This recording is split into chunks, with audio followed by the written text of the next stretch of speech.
Of hello arenes. इससे पहले हम रिएक्शंस ऑफ हेलो एल्काइंस के बारे में बात कर चुके हैं, यानी कि अल्काइल हैलाइड्स के बारे में बात कर चुके हैं। आज हम बात करेंगे एराइल हैलाइड्स के बारे में, हेलो एरिन्स के बारे में।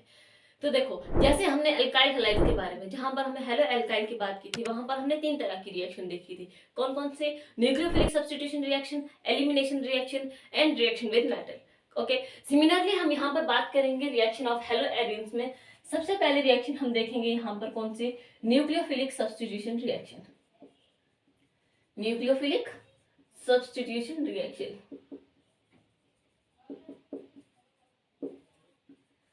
सेकंड आ जाती है इसमें electrophilic substitution reaction.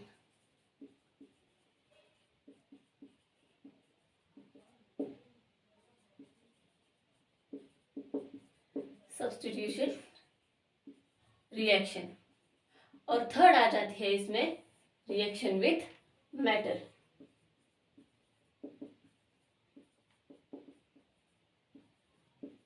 Reaction with metal. Okay, जैसे हमने हेलो एल्काइंस में कहा था, वहां पर हमने एक देखी थी न्यूक्लियोफिलिक सब्स्टिट्यूशन रिएक्शन, सेकंड हमने बात की थी एलिमिनेशन रिएक्शन की, और थर्ड हमने बात की थी रिएक्शन विद मेटल। यहाँ पर हम बात करेंगे nucleophilic substitution reaction, electrophilic substitution reaction, और थर्ड आ जाएगी हमारी reaction with metal. Okay, one by one करके हमें सबको देखना है। पहले हम लेते हैं न्यूक्लियोफिलिक सब्स्टिट्यूशन रिएक्शन। और एक चीज कि इस वीडियो में, इस लेक्चर में हम सिर्फ न्यूक्लियोफिलिक सब्स्टिट्यूशन रिएक्शन और रिएक्शन विद मेटल की बात करेंगे। नेक्स्ट लेक्चर में हम इलेक्ट्रोफिलिक सब्स्टिट्यूशन रिएक्शन की बात करेंगे, इसमें इसका अलग से देखेंगे। इन दोनों को हम साथ देख लेते हैं। Okay, nucleophilic substitution reaction.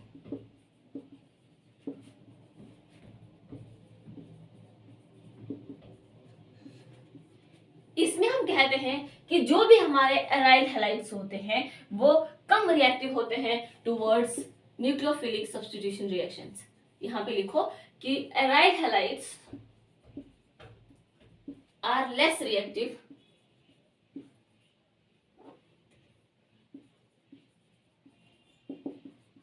Towards nucleophilic substitution reaction.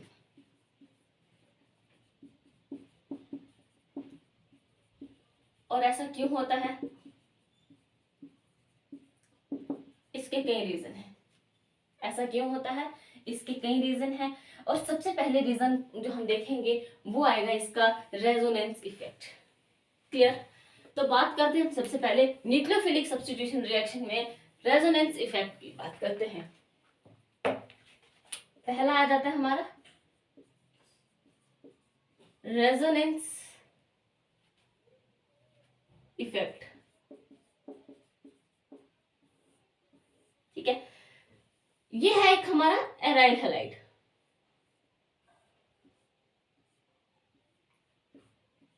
ये क्या है? हमारा एक एराइल हैलाइड। इसके ऊपर होते हैं लोन पेयर। ये आपने पेयर यहां शिफ्ट करते हुए इलेक्ट्रॉन पेयर ये यहां मूव कर जाता है, तो इससे क्या बनता है? देखो, यहां आ जाता है डबल बॉन्ड। ये एक्स कुछ भी हो सकता है, क्लोरीन, ब्रोमीन, आयोडीन, फ्लोरीन, कुछ भी। यहां पर हो गया नेगेटिव चार्ज एराइज। क्लियर? इसने यहां मूव किया और यहां पर मूव करते ही यहां पर हो गया नेगेटिव चार्ज एराइज, तो इसके ऊपर आ गया पॉजिटिव चार्ज। क्लियर? नेक्स्ट ये कहता है कि ये यहां मूव करेगा तो ये यहां मूव कर जाएंगे।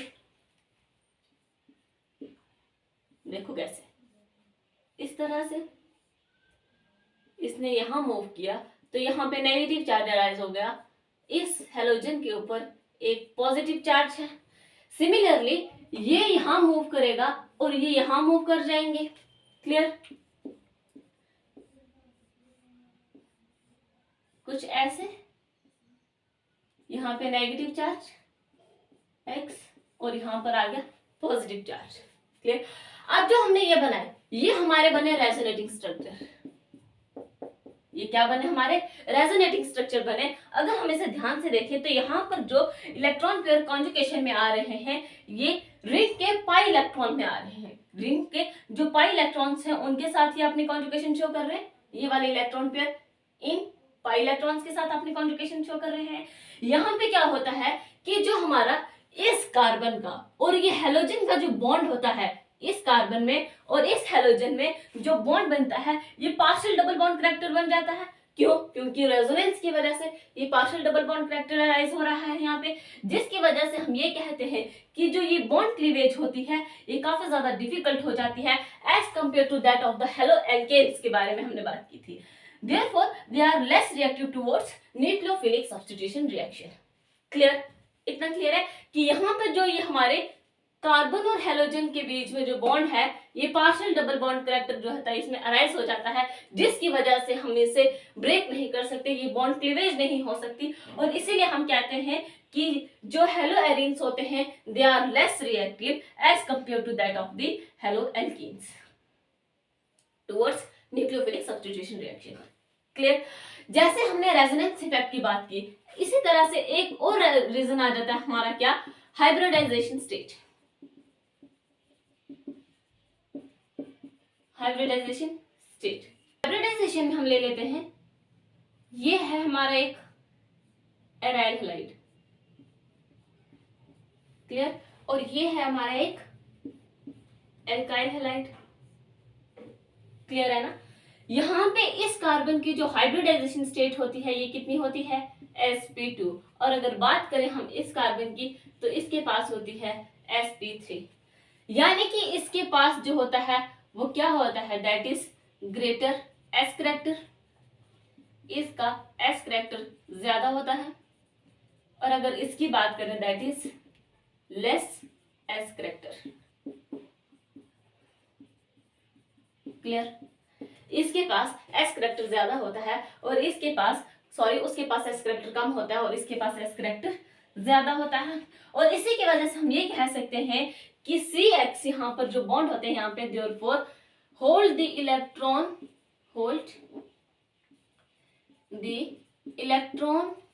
pair of CX more tightly। ठीक है, यहाँ पे क्या होता है कि जो यहाँ पर जो इसके इलेक्ट्रॉन पेयर होते हैं इस CX के, ये बहुत ही ज्यादा टाइटली बॉन्डेड होते हैं, बहुत ही ज्यादा टाइटली होल्ड होते हैं। और यहाँ पर हम यहाँ लिख सकते हैं कि hold the electron pair of CX bond, यहाँ पर जो इलेक्ट्रॉन पेयर होते हैं लेस टाइटली, मतलब इतने ज्यादा यहाँ पर इनकी होल्ड होती है इलेक्ट्रॉन पेयर की वो नहीं होती। क्लियर?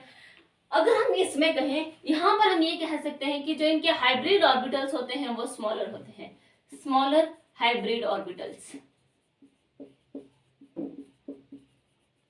और अगर यहाँ बात करें, यहाँ पर हम कहते हैं लार्जर हाइब्रिड ऑर्बिटल, इनके जो हाइब्रिड ऑर्बिटल्स होते हैं वो लार्ज होते हैं।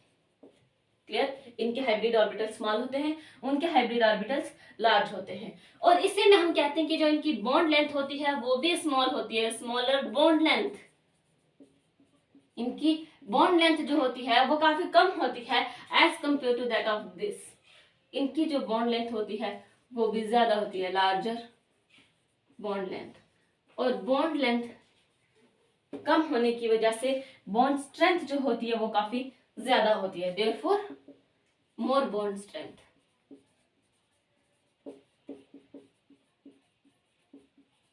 और यहां पर लिख सकते हो देयरफॉर लेस बॉन्ड स्ट्रेंथ। इनकी बॉन्ड स्ट्रेंथ इतनी ज्यादा नहीं होती जितनी अराइल हैलाइड्स में होती है। क्लियर? बॉन्ड लेंथ काफी कम होती है लेकिन बॉन्ड स्ट्रेंथ बहुत ज्यादा हो जाती है और इसीलिए हम कहते हैं they are less reactive and these are more reactive. Clear हो गया इतना? अब देखो, जैसे हमने रेजोनेंस इफेक्ट और जैसे ही हमने हाइब्रिडाइजेशन स्टेट के बारे में बात की, ऐसे ही हमारे पास एक और आ जाता है, that is the inability of phenyl action.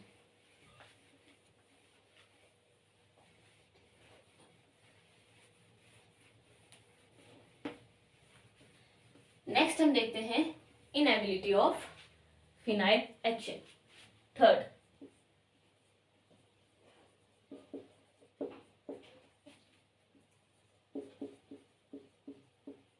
Phenyl action.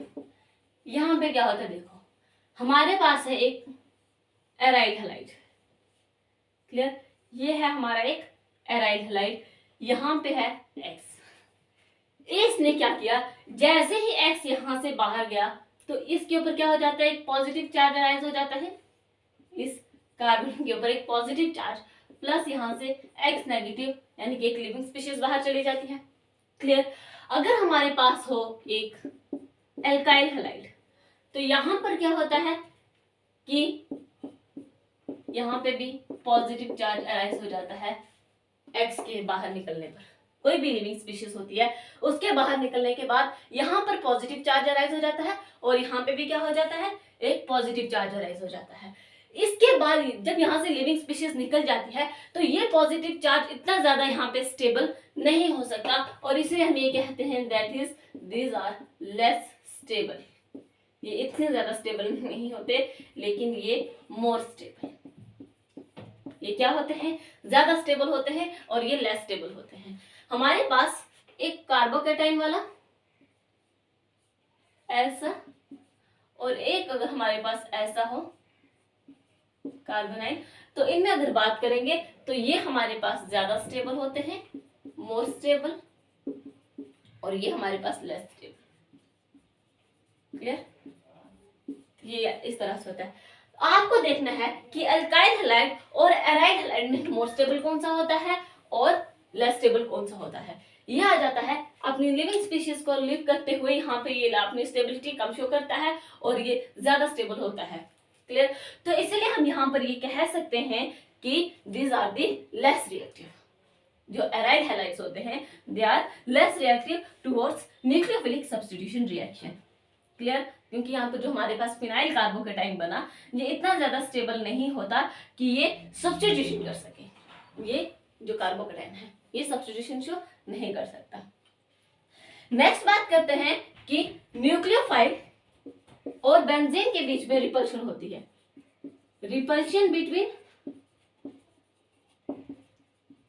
Nucleophile and benzene, और बेंजीन के बीच में ये रिपल्शन कैसे होती है। देखो, जो हमारा बेंजीन होता है ये खुद में एक नेगेटिव नेचर का होता है। क्लियर। प्लस जो न्यूक्लियोफाइल आएगा वो भी नेगेटिव नेचर का होगा।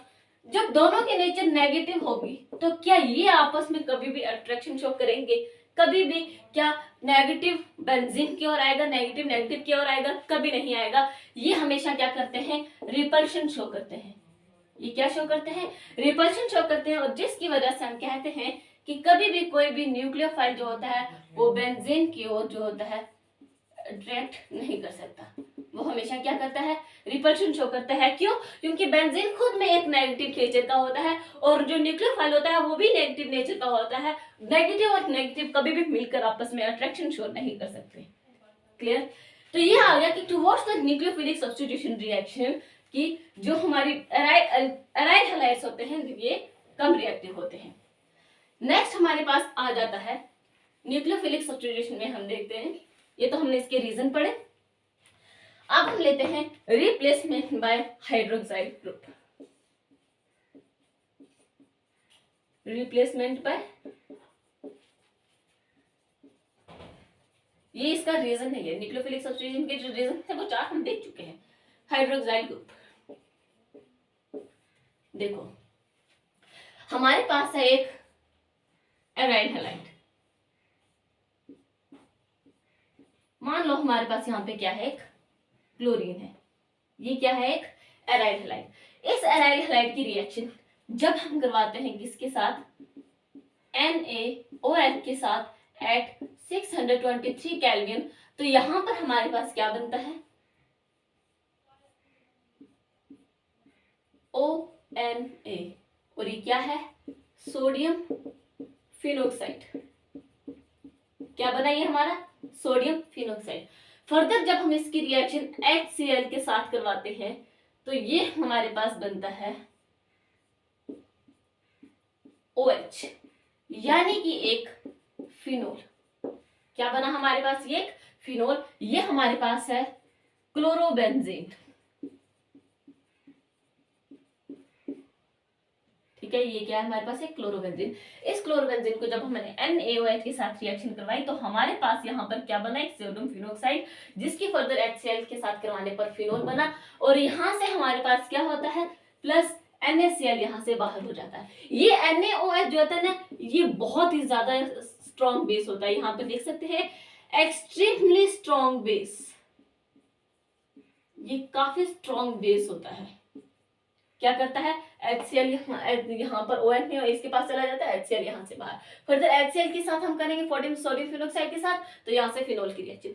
इन शॉर्ट हम ये कह सकते हैं कि अराइल हैलाइड की रिएक्शन जब भी हम किसी NaOH प्लस HCl के साथ करवाएंगे तो हमारे पास यहाँ पर क्या बना, एक फिनोल बना। क्लियर। अब ना हम इसी के चलते कुछ रिएक्शंस देखते हैं। एक और चीज कि इस रिएक्शन को हम डाउ प्रोसेस के नाम से भी जानते हैं।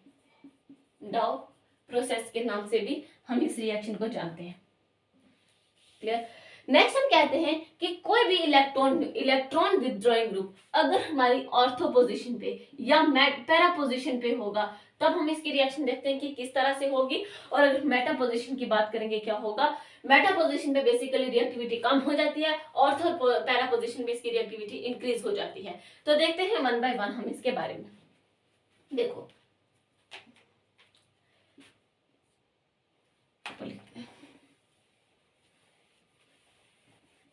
इसी रिएक्शन को हम लेंगे और ऑर्थो और पैरा पोजीशन पर बात करेंगे। ये है हमारी एक रिएक्शन, क्लोरोबेंजीन हमने ले लिया और यहां पर हमने क्या किया, एक NO2 ग्रुप ले लिया। इसके रिएक्शन हमने करवाई NaOH के साथ और साथ ही साथ HCl के साथ। तो यहां पर हमारे पास क्या बनेगा, Cl यहां से रिप्लेस हो जाएगा OH से और ये हमारे पास बन जाएगा यहाँ पे एक NO2 ग्रुप। NO2 ग्रुप यहाँ पर बन जाएगा। क्लियर। तो ये क्या बनेगा, para nitrophenol. Para nitrophenol. Similarly अगर ऑर्थो पोजीशन पे होगा तो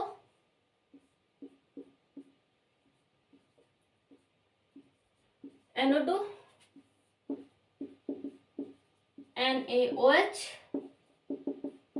HCl के साथ रिएक्शन करते ही हमारे पास क्या बनेगा, यहां पर OH और ऑर्थो पोजीशन पे NO2। क्लियर है। नेक्स्ट हम कहते हैं अगर हमारा ये NO2 ग्रुप ऑर्थो पे भी हो और पैरा पे भी हो तो यानी कि एक NO2 ग्रुप यहाँ पे, एक NO2 ग्रुप यहाँ पे, तब रिएक्शन कैसे होगी, तब भी रिएक्शन ऐसे ही होगी HCl। सिर्फ क्या होता है कि जो हमारे इलेक्ट्रॉन विथड्रॉइंग ग्रुप होते हैं बस यही तो बढ़ रहे हैं, इससे अराइल हैलाइड पे कोई भी फर्क नहीं पड़ता। यहाँ पे फिनोल ने बनना ही बनना है अराइल हैलाइड से। ठीक है। नेक्स्ट हम ये कहते हैं अगर दोनों ऑर्थो पोजीशन पे हो, अगर दोनों ऑर्थो पोजीशन पे और साथ ही साथ इसका पैरा पोजीशन पे भी हो तो क्या बनेगा, कुछ नहीं, वही बनेगा NaOH HCl के साथ रिएक्शन करवाने पे।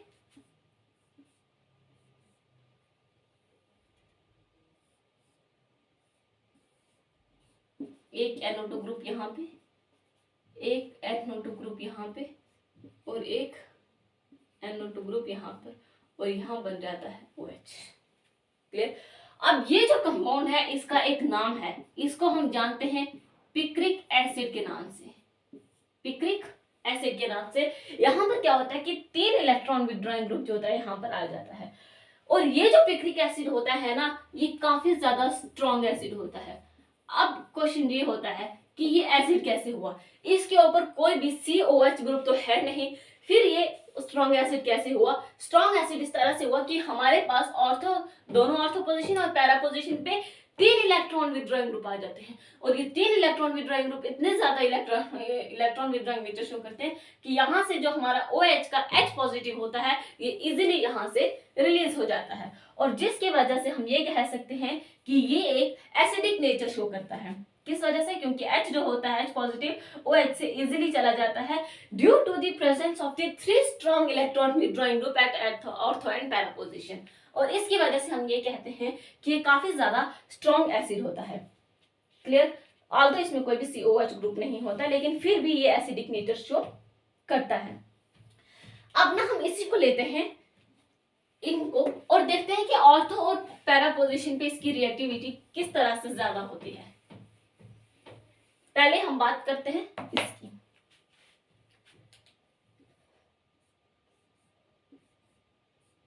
यहां पर है हमारा एक Cl, यहां पे क्या होता है एक OH आ जाता है और यहां पर हमारे पास NO2, ठीक है। ऐसे है। OH ग्रुप क्या करेगा,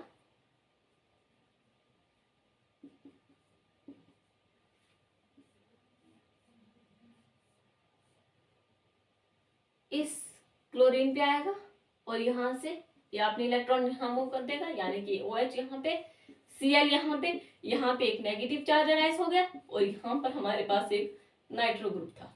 क्लियर, इतना क्लियर हो गया कि ये OH यहाँ पर अटैक करेगा इस कार्बन पे, तो ये जो डबल बॉन्डेड इलेक्ट्रॉन थे, ये जो इलेक्ट्रॉन थे इसने क्या किया, इस कार्बन को मूव करेंगे। ओके, नेक्स्ट कि ये जो यहाँ मूव किए, ये यहाँ मूव करते हैं, ये यहाँ मूव कर जाएंगे। तो इसे हम किस तरह से लिखेंगे, यहाँ पर OH, यहाँ पे Cl, यहाँ पर एक डबल बॉन्ड, यहाँ पर तो ऑलरेडी था, और यहाँ पर हमारे पास एक नाइट्रो ग्रुप भी था, और इसी के ऊपर क्या होता है, एक हमारा नेगेटिव चार्ज आ जाता है। क्लियर। नेक्स्ट कि ये जो नेगेटिव चार्ज आया ये क्या करता है, यहां मूव करेगा और ये यहां मूव कर जाएगा, ये नेगेटिव चार्ज। तो यहां पर क्या कैसे बनेगा, देखो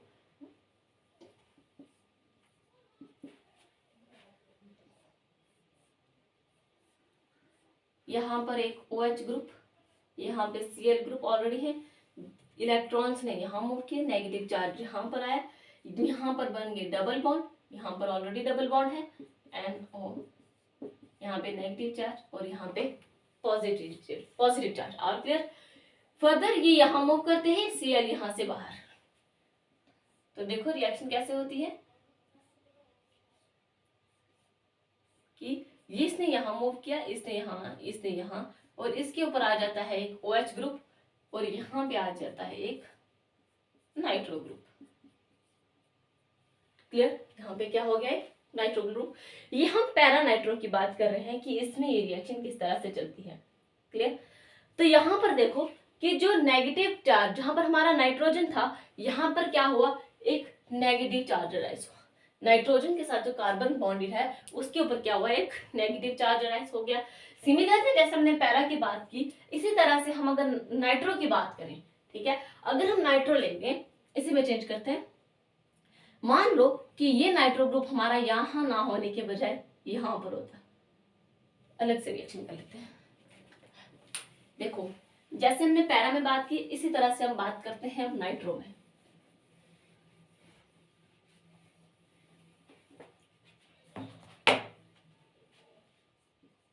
यहां पर अब हमारे पास क्या है, NO2 ग्रुप। तो इस पे रिएक्शन कैसे होगी, जैसे हमने पैरा में बात की बिल्कुल वैसे ही। Cl यहां पर है, NO2 ग्रुप,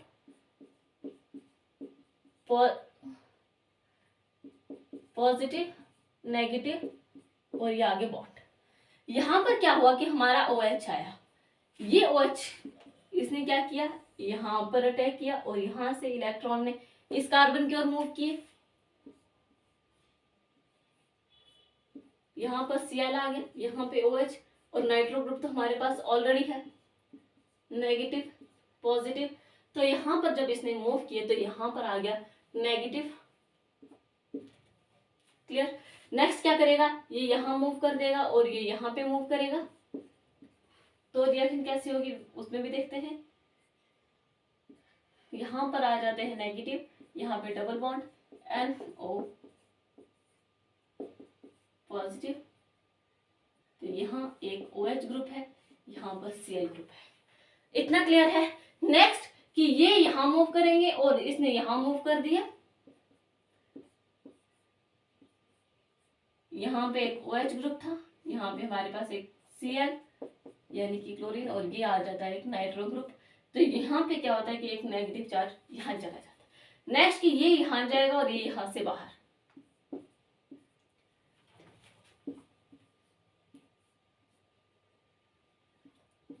ये यहाँ पर आया, क्लोरीन बाहर, OH यहाँ पे, नाइट्रो ग्रुप यहाँ पे। क्लियर? तो ये बना हमारे पास यहाँ पे क्या, ऑर्थोनाइट्रोफिनोल। नेक्स्ट हम बात करते हैं जहां पर हम देखेंगे मेटा नाइट्रोफिनोल के बारे में। देखो ये कौन सा था, ऑर्थोनाइट्रोफिनोल के बारे में हमने बात की। अब हम जो बात करेंगे ये होगी मेटा नाइट्रोफिनोल के बारे में। इसमें देखते हैं यहां पर जो हमारा नाइट्रो ग्रुप होगा ये कहां पर होगा, मेटा पोजीशन पे होगा। यहाँ पर एक Cl है, यहाँ पर आ जाता है हमारे पास क्या, एक नाइट्रो ग्रुप। All clear? यहाँ पर भी सिमिलरली OH आएगा यहाँ पे, और ये OH क्या करेगा इस कार्बन के ऊपर, और इसने अपने इलेक्ट्रॉन से यहाँ मूव कर दिए।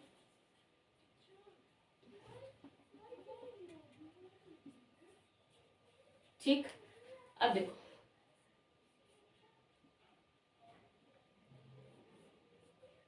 यहाँ पे क्लोरीन, यहाँ पर OH आता है, यहाँ पे नेगेटिव चार्ज, यहाँ पर हमारे पास क्या है, एक नाइट्रो ग्रुप, इसके ऊपर नेगेटिव, इसके ऊपर पॉजिटिव, और यहाँ पर हमारे पास है डबल बॉन्ड।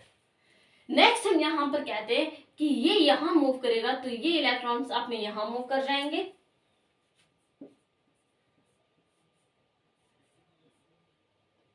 यहाँ पे OH, यहाँ पे Cl, इसने यहाँ मूव किए, यहाँ पर नेगेटिव चार्ज, और यहाँ क्या होता है, इसके ऊपर नेगेटिव, इसके ऊपर पॉजिटिव, क्योंकि जो ऑक्सीजन होते हैं ज्यादा इलेक्ट्रोनेगेटिव होते हैं as compared to that of the nitrogen, इसलिए नेगेटिव चार्ज वहां आता है। ठीक, नेक्स्ट क्या होता है कि ये यहाँ मूव करेगा और इसने यहाँ मूव कर देना है। देखो कैसे हो रही है रिएक्शन, इंपॉर्टेंट पॉइंट है, मेटा पे देखना। यहाँ पे क्या बना, यहाँ पर OH है, यहाँ पर हमारे पास Cl है, और यहाँ पर हमारे पास आ जाता है एक डबल बॉन्ड, नेगेटिव चार्ज यहाँ पे, और यहाँ पर क्या आ जाता है, सॉरी मेटा पोजीशन पे nitro group. Clear? Next step में ये कहता है कि यहां से यहां मूव करेंगे इलेक्ट्रॉन्स, और क्लोरीन यहां से बाहर। ऐसे कुछ रिएक्शन हो रही है कि यहां से क्लोरीन गया बाहर, और हमारे पास कुछ ऐसे बना नाइट्रो ग्रुप। ठीक है, अब देखो ये तो आ गया मेटा नाइट्रोफिनोल, और ये आ गया ऑर्थो नाइट्रोफिनोल। आपने पैरा नाइट्रोफिनोल पे भी देखो कि वहां पर ऑर्थो और पैरा पोजीशन पे जहां पे नाइट्रो ग्रुप थे, यहाँ पर क्या हो रहा है कि एक नेगेटिव चार्ज अराइज हो रहा है। यहाँ पर ऑर्थो और पैरा पोजीशन पे नाइट्रोजन के साथ जो भी कार्बन आइटम अटैच्ड है उसके ऊपर नेगेटिव चार्ज अराइज हो रहा है। वेयरएज अगर हम बात करें मेटा नाइट्रो में, मेटा पे क्या होता है, जहां पर मेटा पोजीशन है, क्या यहाँ पर कहीं पे भी आपको नेगेटिव चार्ज अराइज दिख रहा है? नहीं दिख रहा, कहीं पे भी यहाँ पे नेगेटिव चार्ज नहीं आ रहा है, इसके साथ में आ रहा है, लेकिन इस नाइट्रो ग्रुप के कार्बन के ऊपर नेगेटिव चार्ज नहीं आ रहा है। और इसी की वजह से हम ये कहते हैं कि जो ऑर्थो और नाइट्रो ग्रुप जो होते हैं, ऑर्थो और नाइट्रो के ऊपर रिएक्टिविटी ज्यादा होती है as compared to that of the meta nitrophenol. Clear? कि ऑर्थो और पैरा पोजीशन पे रिएक्टिविटी जो होती है वो इंक्रीज कर जाती है। क्यों? क्योंकि यहाँ पे नेगेटिव चार्ज अराइज होते हैं। इस नाइट्रो ग्रुप के कार्बन के पास कार्बन के ऊपर नेगेटिव चार्ज आ जाते हैं, जिसकी वजह से हम ये कहते हैं कि इनकी रिएक्टिविटी इंक्रीज हो जाती है। जैसे हमने ऑर्थो में देखा, ऐसे अब पैरा पे भी देखो, पैरा पे जब भी हमारा नाइट्रोजन था, यहाँ पे भी क्या हुआ था, एक नेगेटिव चार्ज अराइज हुआ था। वेयरएज हमारे पास मेटा में ऐसा कुछ भी नहीं होता, और इसीलिए हम ये कहते हैं कि ऑर्थो और पैरा डायरेक्टिंग ग्रुप जो होते हैं, इनकी जो रिएक्टिविटी होती है वो इंक्रीज हो जाती है जब भी इसके ऊपर कोई इलेक्ट्रॉन विथड्रॉइंग ग्रुप होता है। ध्यान से सुनना, अगर इलेक्ट्रॉन विथड्रॉइंग ग्रुप होता है तब हमारे पास क्या होता है कि यहाँ पर जो ऑर्थो और पैरा पोजीशन पे रिएक्टिविटी इंक्रीज कर जाती है, और इसीलिए यहाँ पर कोई भी इनकमिंग स्पीशीज इलेक्ट्रोफाइल अटैक कर सकता है, जबकि मेटा में ऐसा नहीं होता। क्लियर है इतना? तो ये तो हमने देख लिया रिप्लेसमेंट बाय हाइड्रोक्साइल ग्रुप, कि क्लोरीन के यहाँ से रिप्लेस होते यहाँ पर OH यानी कि फिनोल की फॉर्मेशन हो जाती है। एट 623 केल्विन पर ऐसा हो रहा है। इतना तो हो गया न्यूक्लियोफिलिक सब्स्टिट्यूशन रिएक्शन में। अब हम बात करेंगे रिएक्शन विद मेटल्स पे। रिएक्शन विद मेटल्स पे बात करते हैं। जैसे हमने nucleophilic substitution reaction reaction with metal and elimination reaction, ये सारी हमने कहाँ बात की थी, हेलो एल्केन में बात की थी। हेलो एल्केन में हमने देखा था वहां पे 3 रिएक्शन हो रही है, रिएक्शन विद मेटल भी हो रही है। यहाँ पर भी हम देखेंगे reaction with metal, haloalkanes में जैसे देखा था उसी तरह से हेलो एल्केन्स में भी देख रहे हैं रिएक्शन विद मेटल्स।